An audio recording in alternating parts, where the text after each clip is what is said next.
Hello friends, नमस्कार।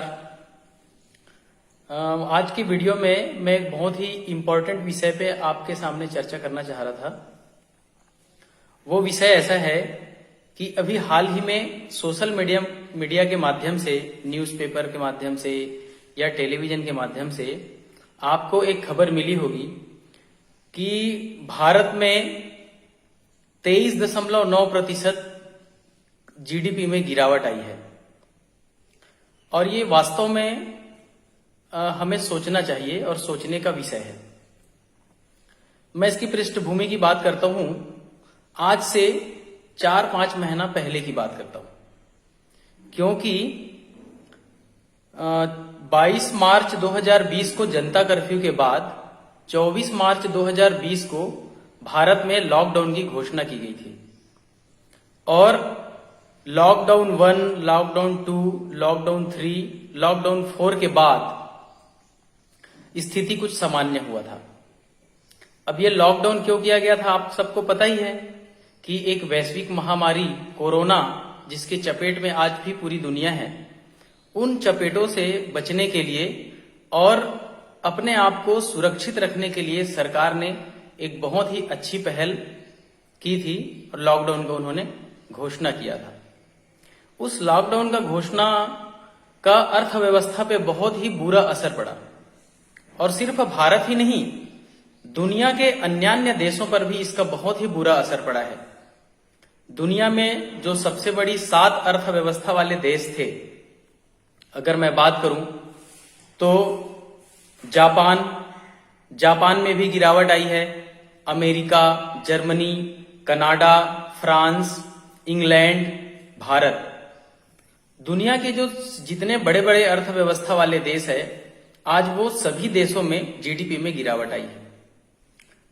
मैं GDP के बारे में थोड़ा सा आपको बता दूं तो जीडीपी क्या होता है। जीडीपी वो चीज है, जीडीपी को कहते हैं ग्रॉस डोमेस्टिक प्रोडक्ट, सकल घरेलू उत्पाद, यानी कि देश के आंतरिक हिस्से में जितने सारे सामग्री होते हैं, जितने सारे प्रोडक्ट होते हैं, जितने सारे उत्पाद होते हैं, उसके कुल मूल्यों को जीडीपी कहा जाता है। अब ये सामान्य सी बात है कि अगर हम अपने घर में काम करना बंद कर देते हैं तो हमारे घर की प्रोडक्टिविटी खत्म हो जाती है, और लॉकडाउन में यही हुआ है। आज चारों तरफ लोग ये कह रहे हैं कि अब तो भारत ध्वस्त हो गया, भारत का जीडीपी बहुत नीचे चला गया, हमारा ग्रोथ बहुत कम हो गया। ऐसी कोई भी बात नहीं है, ये भ्रम फैलाया जा रहा है। भारत में अगर 23.9% जीडीपी की गिरावट आई है, तो इंग्लैंड में भी 20.4% जीडीपी का गिरावट आया है। फ्रांस में 13.4%, कनाडा में 12%, जर्मनी में 10.1%, अमेरिका में 9.5% और जापान में 7.6% जीडीपी का गिरावट आया है। साथियों, मैं इन सभी देशों के साथ भारत को ऊपर में इसलिए रखना चाहता हूं क्योंकि भारत एक ऐसा देश है जिसमें इस दुनिया भर के लगभग 17% आबादी रहती है। लेकिन वहीं पे अगर मैं बात करता हूं फ्रांस और इंग्लैंड और कनाडा, तो वहां तो इस दुनिया के 1% आबादी भी नहीं रहती। कनाडा इतना बड़ा देश है, लेकिन कनाडा की आबादी क्या है? लगभग 4 करोड़। फ्रांस की आबादी क्या है? लगभग 6.5 करोड़।